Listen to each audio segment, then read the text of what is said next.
Welcome to the wonderful world of dance, bringing you exclusive interviews with top dancers and choreographers and reviews of the world's best companies across the globe. You can find lots more on our website at thewonderfulworldofdance.com. Hi, this is Savannah Saunders from The Wonderful World of Dance, and today I'm at Sadler's Wells Theatre in London with English National Ballet principal dancer Alina Cojocaru. And Alina joins us after rehearsals for her new show called Alina at Sadler's Wells, which runs from the 20th to the 23rd of February. Now, you will have to be quick to get your tickets, so head over to sadlerswells.com because they are selling like hotcakes. So let's have a chat to the woman behind the show. Hi, Alina. Hello, so wonderful to see you and speak with you today. Thank you so much for joining us. I know how busy you are getting your show off the ground, so let's have a chat about your show. Yes. Alina at Sadler's Wells, what inspired you to create your own production? To be completely honest with you, it was very much one of those wonderful evenings that I enjoy having at home with Johan Kobborg, who is my fiancé and my better half, about creativity, about things that one would like to do, discover, create, be a part of something that's your own. And that's how talking about it ended up leading us to having my own evening. So I'll say he's the man behind it. And speaking to Alistair, it seemed like it was something he would be interested to present here. And it seems to be the theatre where most of these events happen. So I think I'm very grateful for this collaboration and him being willing to have me on board in this case. So that's kind of how it started, and then of course was the decision of what to bring to the evening. Yeah. What would be interesting to make it different and personal. I think what would I want to bring to it, and that's always it's always the hardest decision, because you pretty much want to do everything. You want to show different aspects of yourself as a dancer, and then I realized that there are many things that's been seen. So what would it make it really? What do I want to celebrate? So then instead of me thinking what people would like to see, is what is it that I really want to achieve selfishly for myself with this program. And it made me want to celebrate something that was important in my life and in my career, which is meetings. I would say meetings, celebrating important meetings in my career, especially beginning. Especially when I started dancing, looking all the way back when I was 9 in Kiev dancing.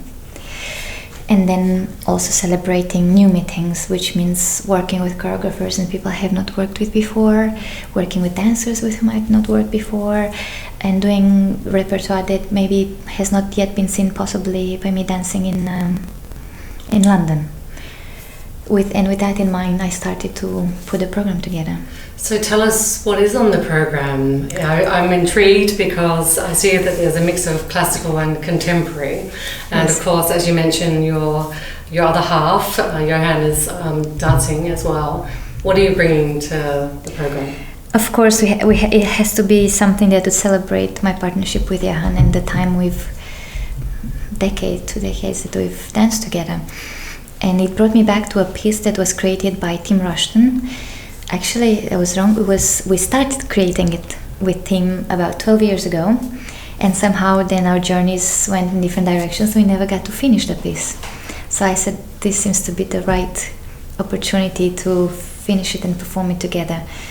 And we have a beginning that happened 12 years ago when we were in a different place in our lives. Suddenly now we have where we are today to finish it, and it was actually rather emotional for me. I can imagine. Though I've never worked with him, we had such an amazing time, private and peaceful and calm, to create it, and that will be one of the pieces on the program.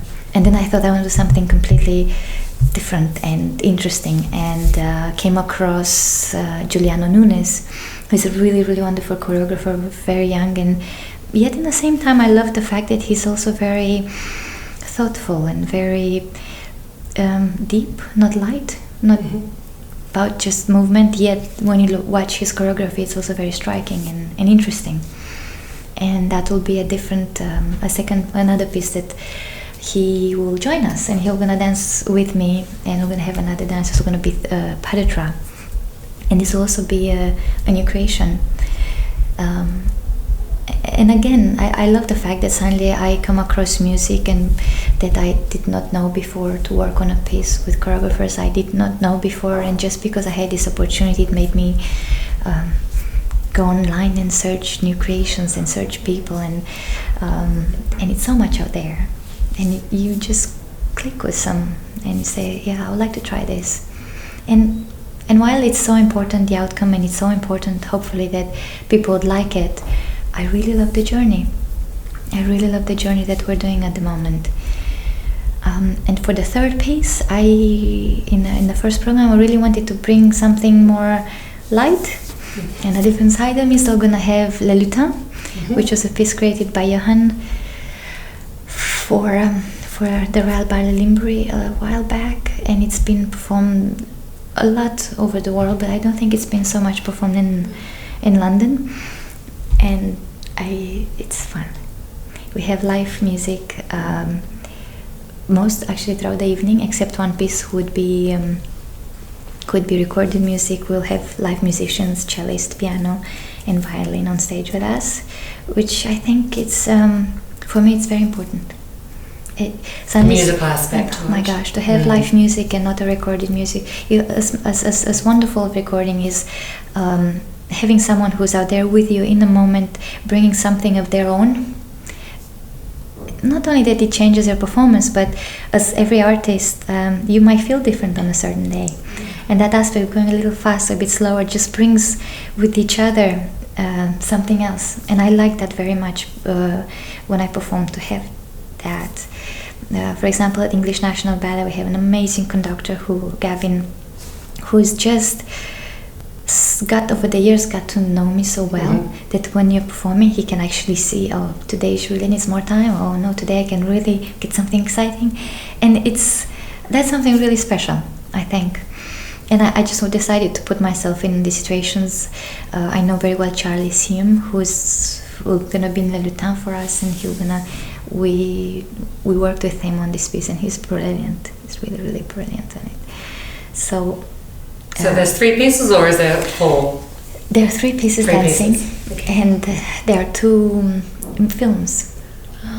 One film was done by Kim Brunstrup, and it was it's called Faces, and originally he had 3 dancers. It's more of a portrait, and dancers thinking and dancing. It was Zinaida Janowski, Carlos Acosta, and myself. First time was shown was at the Limbre opening of the Limbre Theatre, which was very recent. And in this case, we're trying to extract just my portrait and have that as a viewing. I like that very much.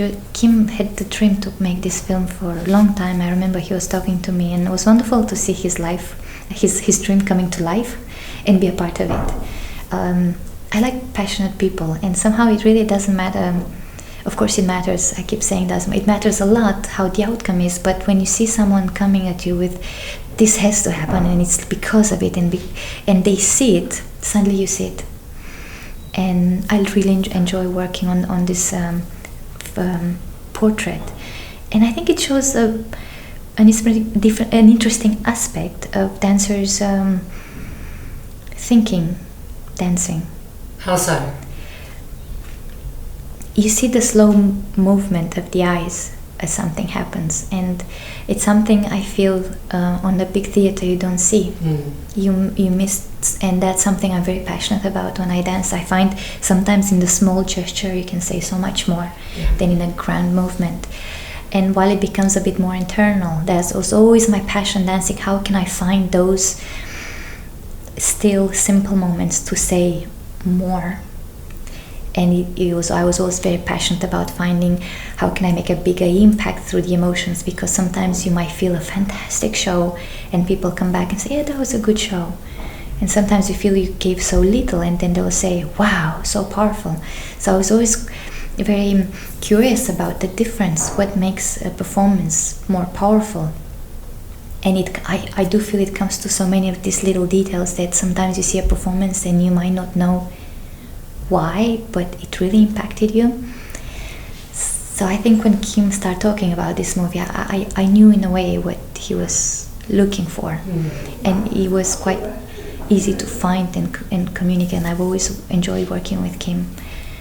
So therefore, I would love to show this film as a part of our meeting and our journey with Kim and his dream and how this film came to life. And then is the kind of film that I'm most passionate about that we did beginning of December. And in this film, I really wanted, and I think it'll be a tricky way. I also felt I would like to continue with Kim, to have asked him to do this for this project, to come with me to Kiev and film myself and my first teachers. Ah, how lovely! I felt I really wanted to say thank you in a way. There's their faces and there are souls and people that nobody knows, nobody sees, nobody hears. Names, if I'll say, you'll forget them tomorrow, and names, but that's something, and there are people that I'll never forget, and those moments I'll never forget. And I was very curious to put myself in a studio where I started dancing for the first time with them today. And how did it feel? Oh my gosh, we're not going to show the tears and how emotional everything turned out to be for me, so much more than I expected. Because I would love to, what we're trying to do is something more artistic. So I always see them, we don't necessarily know, but you see on their faces and on their hands their story. So while there's a relationship with me and them, I want him to portray them, and in a way, kind of having my way of saying thank you. I was most moved by my first teacher, who was over 76, 70, and she, while not very well, she still came to be with us for that day. Wow. And she got so excited that she almost ended up dancing. Oh, that's sweet. Alina, you are literally melting my heart at this moment. No, so I'm trying not. No, it's lovely. And I really wanted to do that. And sometimes in these projects, that can tilt a budget in a completely wrong direction. And again, I use the word, it didn't matter. But please don't say that to anyone who's trying to make all this work for me, because they'll kill me. Because of course it matters, and of course we're going to make it work, and of course we'll find ways. I think I have to believe that, and that's why we work towards and in this direction, in this way. And they're on board with me, and no one looked at this and said, you cannot do this. Even Kim and Lucy Conrad, who's our film producer, came with us. If you ask them, they bought the ticket 3 days before we got there, because nobody really believed this was gonna happen. And the school, oh my gosh, the director of the school, Nabuhiro Terada, he just opened his doors, and everything we needed, studios, and even in a theater, I was really overwhelmed, to be honest, because I have not been there in 20 years. Wow. So suddenly coming back in and having that response, it made me feel that we never left, that we've been the best friends and we kept in touch, which we didn't kept in touch at all. And some people I didn't know, and others were still there. My teachers were still there. And it was it was quite an interesting journey. I can imagine they must be very proud of you, and also for themselves as well, because they helped create you as a dancer and your early training.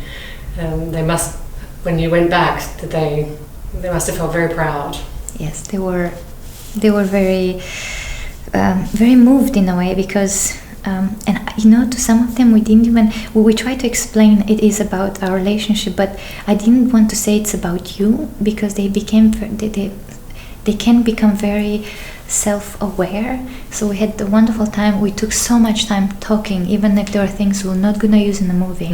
And actually those are the things I enjoyed, as you can imagine, the most, being able to talk to them and find out more about how they are and what they are doing, and to see how they were excited and And I think sometimes one doesn't realize, but for me what was most important is I realized I ended up doing ballet, and I ended up in that school in particular on a scholarship before I even seen a full-length performance in my life. That's interesting, because I was going to ask you about how you got started. Yes. And what also very interesting is that I end up loving a profession I never knew of when I started.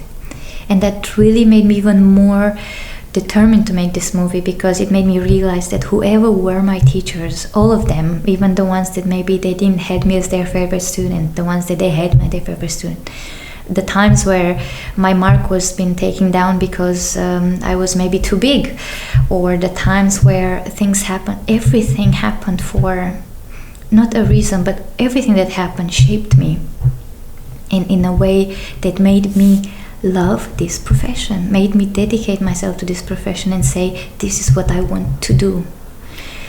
And I think it's so unique. It's so unique to have this kind of teachers that they had a certain talent. And my connection to Larissa, who's my first teacher, is even deeper, because we end up in that studio not knowing Russian. So there was a lady who would translate everything, and she was so passionate that she couldn't wait for the translator to translate between Romanian and Russian, and she would be on her knees and hands, putting our feet in first position, putting our shoulder down manually. We were 7 Romanian students. And I just remember, and even now I feel her hands on my shoulder blades, putting them down and turn out my feet. And I think that's beyond being a good teacher. That's being passionate about what you do. And I think as children who don't quite know what we want to do, that influences you. That really makes you respond in a way, appreciate and reply with the same passion. So I owe so much to that time. And do you remember the moment or the time where you did decide, getting cold? A little bit, actually. Do you want to put on a jumper? No, it's okay. I don't want to change that. Do you remember the time where you did decide, I want to be a professional dancer? Was it back when you were in Kiev, before you came over to London to the Royal Ballet School? There are two stories related a little bit to your question, and one would be when I was 9 and we ended up being in Kiev for the first time, and I saw my first full-length ballet. It was Don Quixote, and I remember. No, actually, I'm lying. I don't remember, but I was told that apart in the intermission they couldn't find me, and I just left my seat and went to the front of the orchestra stall, and I was just looking like this, and they came to us like, "What are you doing?" And they heard me mumbling, "I'm gonna do this role one day, and I'm gonna do it better." I don't remember, and I think there's certain things that maybe impact your way of being without knowing. I don't know for sure what made me say that or act that way, but that was one of the story that could relate to your question. And the other one was, I was 12 years old, and I had a little surgery on my knee, so I had to stop dancing, and we decided that I don't go back to Kiev, that I stay home and I go to normal school, and I stop dancing. Wow. And I remember that talking to people and family, and deciding, tell my mom, you have to take me back to school. I was still in crutches. I missed half a year, and I said, Mom, I'm going back. And I remember Mom on a train for 27 hours from Romania, because at that time there was no airplanes, of course, so we'd be on a train from Bucharest to Kiev. And I remember that though I've missed half the year, I finished first in class. So I think that was my decision consciously. This is what I want to do, and I'm really going to do it. And then you decided to come to London to train. What inspired you to leave Kiev and come up to the Royal Ballet School? There are many wonderful things, I think, that students have opportunities, and that will be competitions. And I was lucky enough to participate in Prix de Lausanne, and I won a scholarship to join a school. I end up, and I, by advice, because you see, there was so little information during my time as a student about schools, possibilities, options. Different time. I could not choose myself, so I follow advices, and I end up in a great place to work with the Royal Ballet School. I was there for half a year, and I had wonderful teachers. And that was the one place I felt comfortable in the studio, because while yet again I found myself in a place where I didn't speak the language. I had to learn English. In the studio we had Russian teachers. So somehow entering the studio, it was like, oh great, that this I understand, this I know. And it was a wonderful half a year for me. And after that, I was invited to go back to Kiev. Yes. To join the company. And in the same time, Sir Anthony Dowell was the director of the Royal Ballet School, Royal Ballet Company, and he said, okay, we'll offer you a corps de ballet job here if you'd like to stay contract. So I remember clearly being, for a day, just thinking what to do. Of course, London, it's a different experience, and in Kiev it's a different, but for me it's very much about dancing. It's very much about where can I dance the most. And I decided to go back to Kiev. And for half a year I was a little bit demanding, because I would work with the company and at the same time finish school to get a diploma. And I would have moved a year ahead in a different class to finish school 1 year early. That's quite challenging. It was a little bit, but luckily, obviously, you were able to do it. No, but the wonderful teachers. Maybe not just so challenging for you, but perhaps for many others it would have been. There was the wonderful teachers that then somehow are supportive of helping you to achieve those things. So I felt. Yeah, and then after, so you left Kiev company, the ballet company, and you moved back to London again. Yes. Yes. It was also a very interesting talk, because what happens when you're in more Russian companies, you have your own teacher for the entire rep. So you build a certain bond and feel very connected to my teacher, and she's also in the film, which I was very happy about. She's my first teacher with the company, actually my only teacher with the company in Kiev, and a really wonderful lady who I remember feeling after 1 year working with the company and her, I felt very, it was very hard to tell her I decided to leave. And suddenly talking to her, she was like, okay, I expect it to happen maybe next year, not so soon, but what's your plans? Where do you want to go? And I was like, oh, wow, like a real mom who wants the best for her student. Yeah. And I said, I think I'd like to go back to the Royal Ballet. Being here in the school for half a year, it was a fortunate time for me that the company was working in the same place as the school. And I could see the repertoire, I could see the work, and I knew that if it is to go somewhere, this would be the place. And luckily she was very supportive and very encouraging. And so you went to the Royal Ballet. Decision. Yes. Tell us about your time with the Royal Ballet. With the Royal Ballet.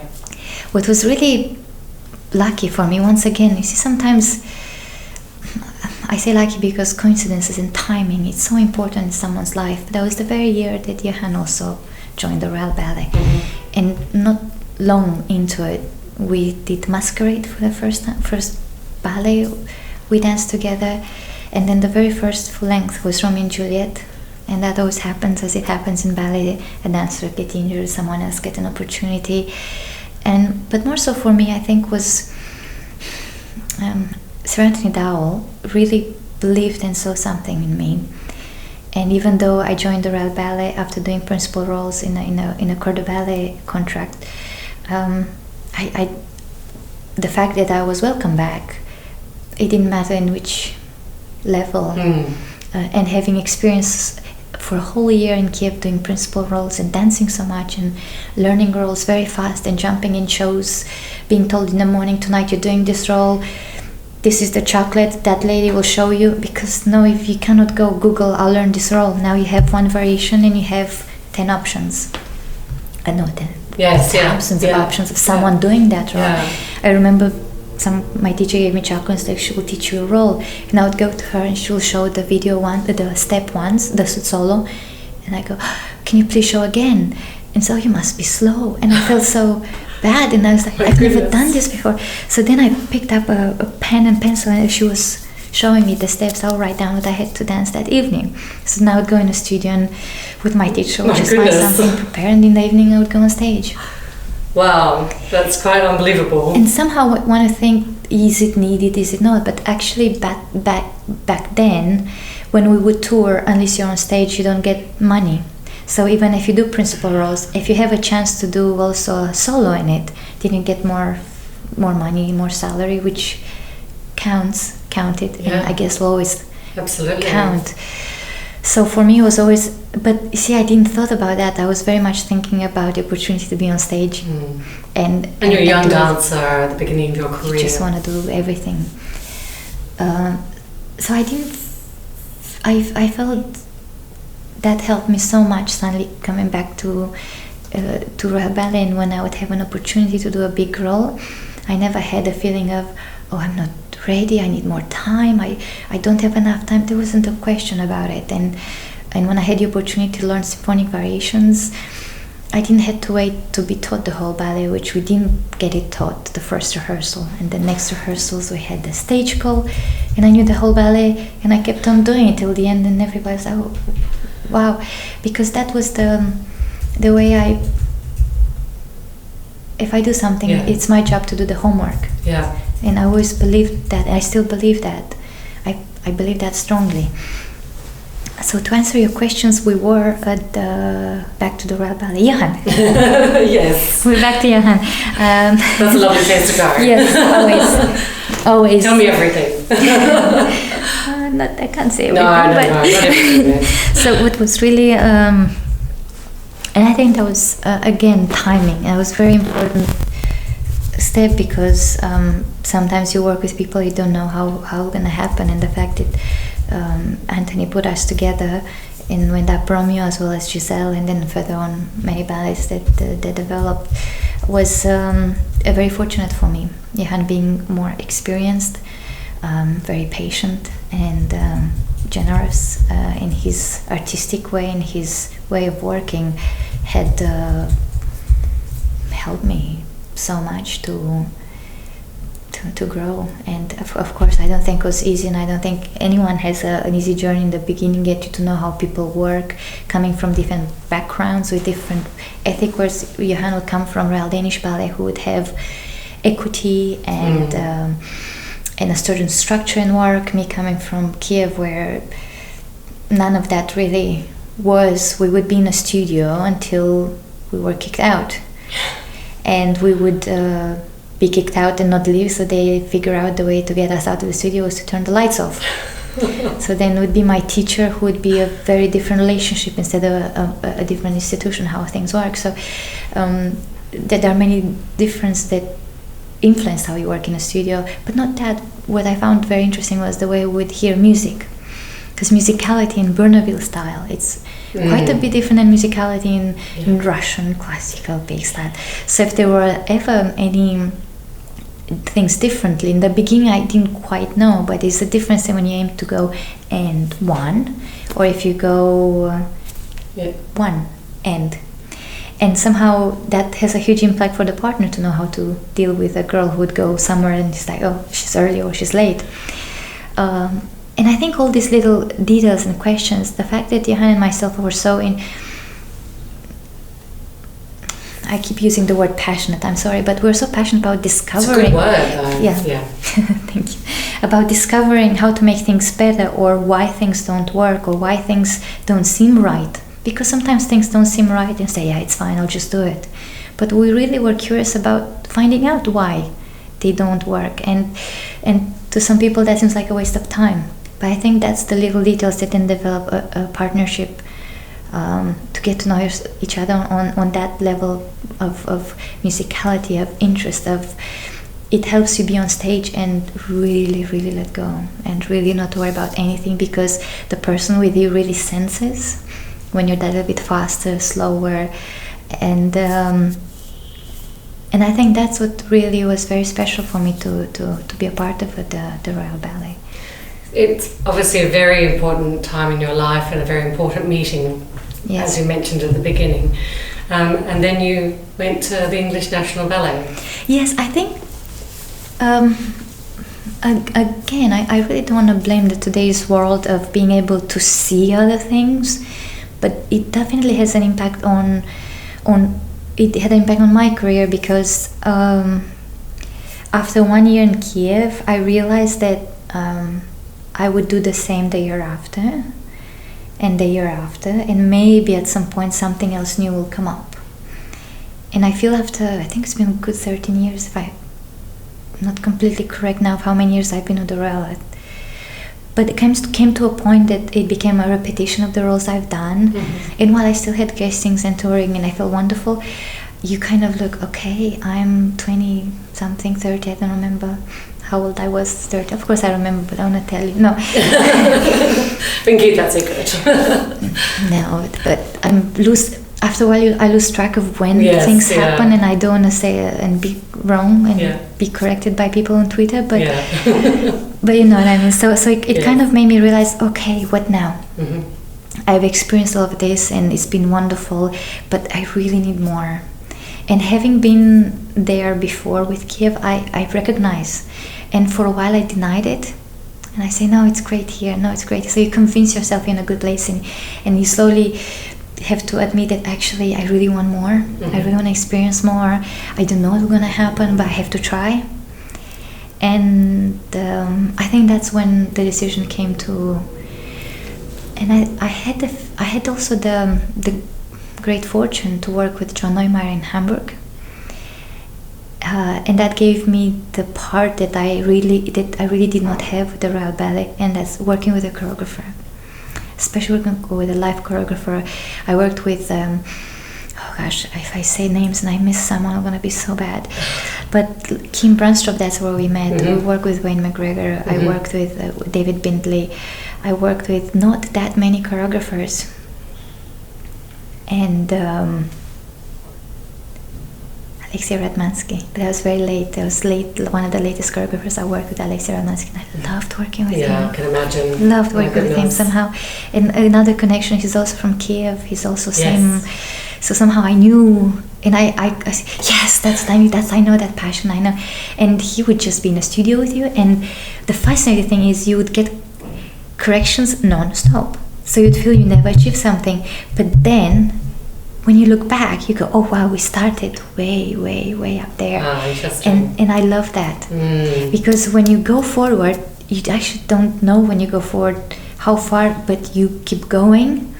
And sometimes that drive is what I've missed, because it can easily become, yes, it's wonderful, this role we've done, and I always, oh yes, I love this, I get a different dynamic, a different thing. So for me, Alexei was a wonderful memory of working with him at the Royal Ballet. Having the support and belief of John in Hamburg as a choreographer, and the platform and possibility to still stay in London and work with English National Ballet, it seemed like the right balance, and new challenges and versatility in the rep.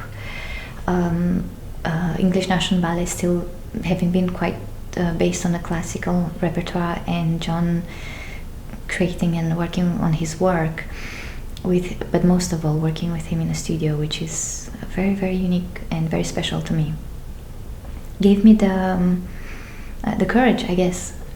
One does need a bit of courage, I think, to follow an instinct and a belief, a feeling that seems right. And that was for me the step. And though it was only 5-6 years ago, it seems like a lifetime ago, but it's just really what I need. So why, as you say, you've been with the company going on 7 years this year, it will be. Yes. And what has made you feel so at home? Why is the company so special to you? Having, as you say, it does take courage to make such change. Yes. And it does take courage to leave the Royal Ballet as well. I think, it's one of the most prestigious companies, as is the English National Ballet. So I think these aren't easy decisions. But over the 7 years, what has made you sort of remain in love with the English National Ballet? It has to be the people working there. It has to be the energy, and I felt it straight away going there. Somehow I didn't know anybody when I moved in with the company. You kind of do feel like you move in with the company. We end up touring so much through performing in different cities in England, and you do have a different bond with the dancers. You do go through the same things together, and you do support each other, and somehow I felt that straight away. And now with years being there, I see young dancers joining us, and they either stay with us and join that team and that spirit, or they feel that's not for them and then move on somewhere else. And that's exactly what happens in the ballet world at the moment. You either find the right place for you, and not only for you, but for you in the right time that you are out in your career. Is this the right place for you to go forward? Is this the right place for you to move on to a soloist instead of being corps de ballet or being principal? And for me, it has to be the people in it. That it's still, every time I go to Hamburg, I feel the same thing with the company there. And I feel they're slightly different, because there they have a leader in the shape of a choreographer who challenges them in a dramatic way, gives them a guidance in a certain way. And then at English National Ballet, where we perform the classical rep, which I think it's so important in a dancer's career, to keep performing them as much as possible, and still finding things. And I find for me the mixture of the two really help each other grow and develop. So suddenly I got that push that I needed in studio by combining these two ways of working. And though it's still a ballet company, that the versatility that the both of them offered me, that are offering me, are exactly what I need right now. Working with such the different companies, as you say, you're a guest artist with the Hamburg Ballet and the different choreographers. What are some of your most favorite roles, and why? To choose a favorite role, it's close to impossible, because a few years ago I would have said one. I realize I always say this is my favorite role because this is the one I'm working on right now, and I get passionate about it, and I find new ways of developing it, and I read about it. But we've recently we opened actually 1st of December in Hamburg, the Glass Menagerie that John created by Tennessee Williams, and I played the role of Laura. And it was a very special experience. Because what I find sometimes you work on something, or you go through a journey creating something, and you go on the other side as someone who's learned something about the art form. But this was more than that. We learned about it kind of suddenly opened my world just a little bit more in how I see people, world, my art form, myself as an artist, as a human being, as a colleague, as a mom, and when those experiences happen, the level of life just, I think you understand what I'm trying to say. Yeah. And they're very rare, these experiences, and for me they often these experiences for me happen when I had something traumatic, an injury, or when I had something being taken away from me. I discover more. But in this case, it happened with something being offered to me. And while I'm still processing, I think it's something very amazing, something I'll treasure really forever. Also, I'd like to add the other experience I had with Johan creating his full length for the first time, that I was a part of, which was Romeo and Juliet. It was also very interesting because you care in a different way. You want it so much to be good, and in the beginning I didn't know how to deal with it, because suddenly I was trying to look at everything and see how can everything be better. And I said, no, that's not how I do things. That's not my job. I can only focus on I can do better. So then suddenly I said, oh, good, that I know how to do. So in the beginning, I was really, really overwhelmed because I wanted so much to happen for the best that it can happen. And until I just said, I can only focus on what I can do. I absolutely loved every second of it. I can just bring the best I could possibly bring in the studio and be Juliet. Juliet is a role that I did for the first time with him. So suddenly he was creating Romeo and Juliet, and it brought it all on I think I'm at that place in my life when things start to have some circles have an ending to it, or it brings me back to a beginning of it. And I'm not sure whether doing that movie in Kiev placed me in this state, or with sometimes a new decade, jumping into a new year of 2020, or we all do as human beings, looking back, and in order to go forward, sometimes we look back. And you mentioned this desire to make everything great. That made me think about your own show. Yes.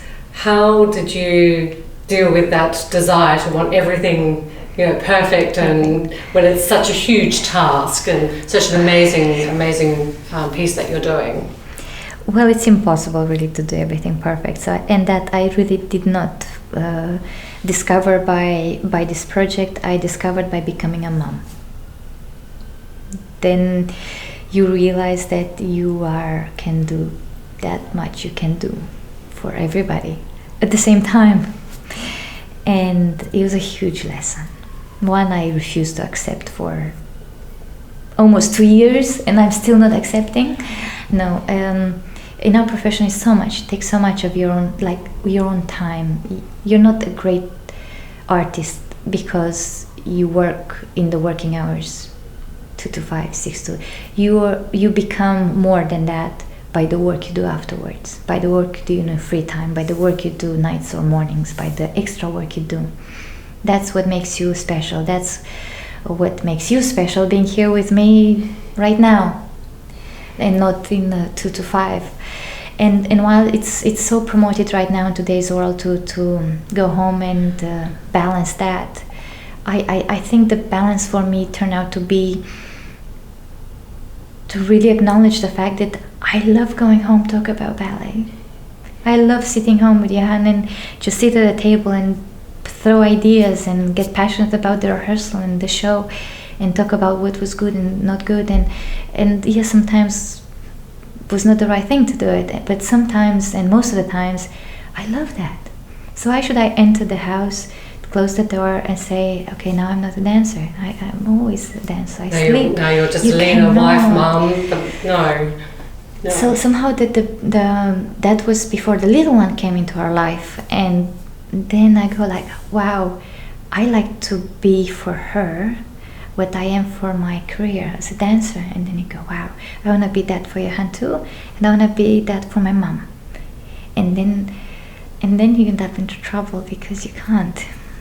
So I learned very harshly that the only way to go forward, because I still have to go forward, of course I have to go, is by taking one at a time and making sure I don't leave anything behind, but not trying to move them all forward at the same time. And that means that I'll have to accept that sometimes I might be a better mom than I'm a dancer, sometimes I might be a better dancer than I am a wife, and sometimes I might be and as long as they all are on a certain level, this is all I can do. And they're not gonna be all perfect at any time, but the most important things, they are all moving forward. And I think the moment I accept that more, I start enjoying it more. But very early on, what helped me is to, for example, hold my daughter and be there 100%. That was not hard. And then when she was asleep, I would go work and then work 100%. So I was like, all right, this I can do. Because this is the only way not to think of that when I'm here, not to think of that when I'm here, because I felt for a while it's like, I can't do them. And I realized, well, actually, I don't have to. Just be there when you're there, 100%, and then you're at ease, and then you do this. And it works. It really, really works. Of course, not always. Wow. Given that everything that you're balancing, clearly it's working because you are still performing incredible roles, Yes. touring constantly, guest Yes. artist around the world. Yes. You are putting on your own show, as you say. You've got your 2.5-year-old daughter. That's very inspiring. One of my favourite things I love to ask dancers is what advice from your career that you've had or that you have been given that you would like to be able to pass on to other aspiring dancers. Yeah. In order to kind of explain my advice, I think maybe I hope I won't be too long. You see, in our lives, we start somewhere, and then we develop, and then at the end of a journey, we become more. How can we become more earlier on? And I think this was so important for me the moment I started dancing less with Johan, and I realized, wow, now I know what he meant 6 years ago. And I know how to make it more special for him. And then my opportunities to do that were much, much less. So I think time makes us more mature, but also experiences makes us more mature. So it's like, how can I speed that up for myself?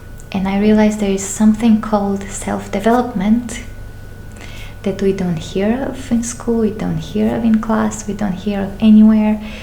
And now with internet, there's a lot more information out there and you can get it. Yeah. But we as a dancer always says, I don't have the time. And we don't, because we don't say we don't have the time because we don't have it, but because I personally choose to spend that time working, and I mean physical work, to develop my technique, my strength, my everything, instead of developing the other side of myself and discovering. And what that did for me, I started finding motivation and inspiration a lot more within myself, and that's a lot more powerful than finding in others. And which was also very helpful at times to read people's story and read what they've been through, because gosh, what they've been through, that I can, it's possible. And then you go, wow, actually anything is possible. When you see people achieving through hardship something amazing, you go, gosh, what I'm going through, it's nothing in comparison. But for that we need to read, and in most of these informational books, those are the examples.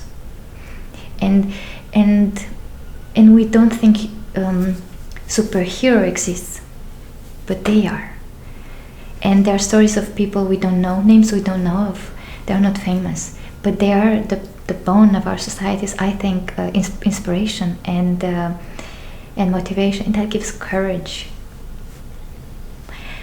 And I think it may sound quite cliche at some point to look into that, but if there's one thing I would advise dancers, don't wait too late, because then your whole world, you'd grow much faster. You'd skip years. You'd learn from dancers. Or like or dislike dancers. If they have something to say, there might be something you can learn about how they achieve a certain technical strength or a jump or a turn. But the other side is equally important, because it really gives us strength to deal with certain stressful times, pressure, or that others or we put on ourselves.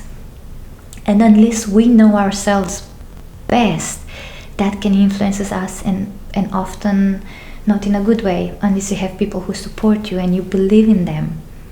But even when someone you believe in tells you you're achieving something good, you still go back to yourself assessing, is that true? And often there were occasions where I had people say, no, you can really do this. And I would say, yes, I can, and but then I would go back, actually, I don't know. And it didn't matter how much the encouragement I had, just because I did not know. It made me not achieve the best I could in that rehearsal, in that performance. And then I go, right, no matter what, people loving me or supporting me, I'm the one who can stop myself, or I'm the one who can push myself. And because in this profession we're so used to being, looked at in comparison to someone, in comparison to, or even in comparison to people around us, or to people who danced before us, that we look up to or we get inspired by. It's so easy to visually be there, and that's absolutely amazing, because that's how we can see things happening that are possible. But they are someone else's achievements. And the moment you go, actually, what is it I want to achieve? How can I see this in a way that no one's ever done it before? And I feel that would make someone unique and interesting. And that would make the audience, I think that's what makes the audience wants to come and see the same performance by different artists, or same performance by the same artists. Because when you develop yourself in that way, you can do the same role in so many different ways. And that's why working with John, I love that, because some days I would come and I would feel, gosh, I'm so tired today. But then I go, okay, how can I use this? And then before I know, I'm so excited about going on stage. Instead of thinking, oh, this is going to be really hard work today, I go, oh, actually my role, she can be more heavy in her walk, and she could do this more. And it's all cool. And then I still go on stage very passionate and excited about what I do. Or other times I'm so excited that it goes completely different direction. And what's fascinating, working with the company that is used to that way of working, everybody responds.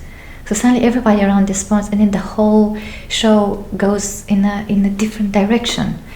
And then backstage afterwards, what I love about John is he would tell you straight away, that really worked today. Or it's like, oh, you did that thing today, and I don't think it would work because, and with the context. And then you go home thinking, oh, and that's, I think, I'm really, really blessed to be able to work this way.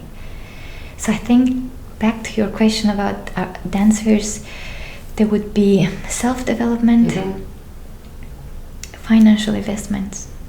Interesting. Don't wait till you're told, thank you, goodbye. And that will happen.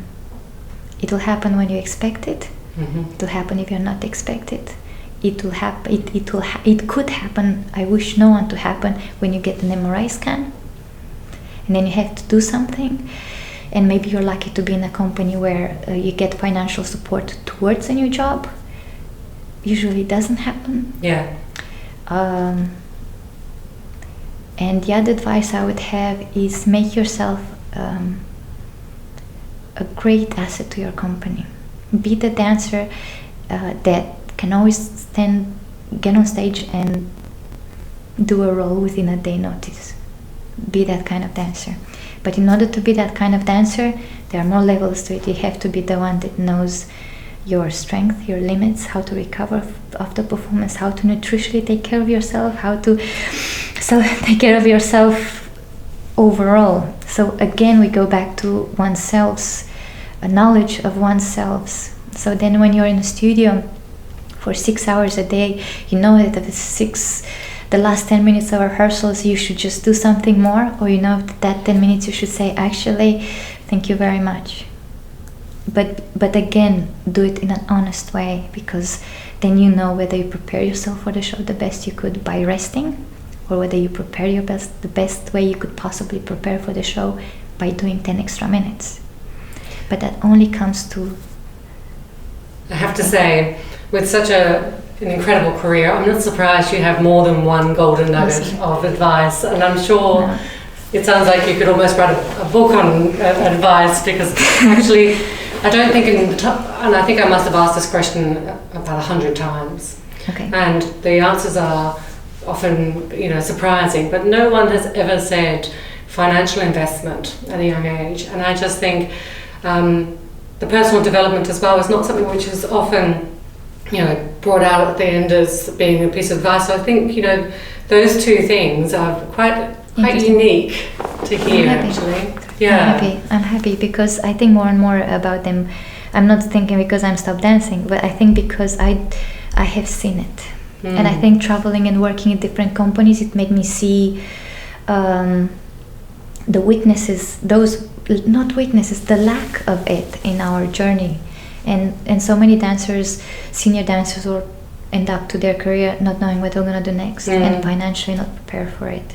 And I can also see how throughout the journey you have a time where you have a certain salary, then you can have some extra income, and then you can have some, and then it goes downhill. But the downhill goes so fast and so surprising and so early that unless you really, really prepare, the life afterwards can become a struggle. And I think our profession is way too demanding to then at the end of it feel unfulfilled and feel burdened by it, instead of being able to say, well, actually it was something wonderful and now I can happily move on to something else, and I have the support I've created for myself. Yeah, we almost need to see dancers being given like a golden tutu. You know how in the corporate world they give you a golden watch as you leave, like a golden tutu to take away with you. Yeah.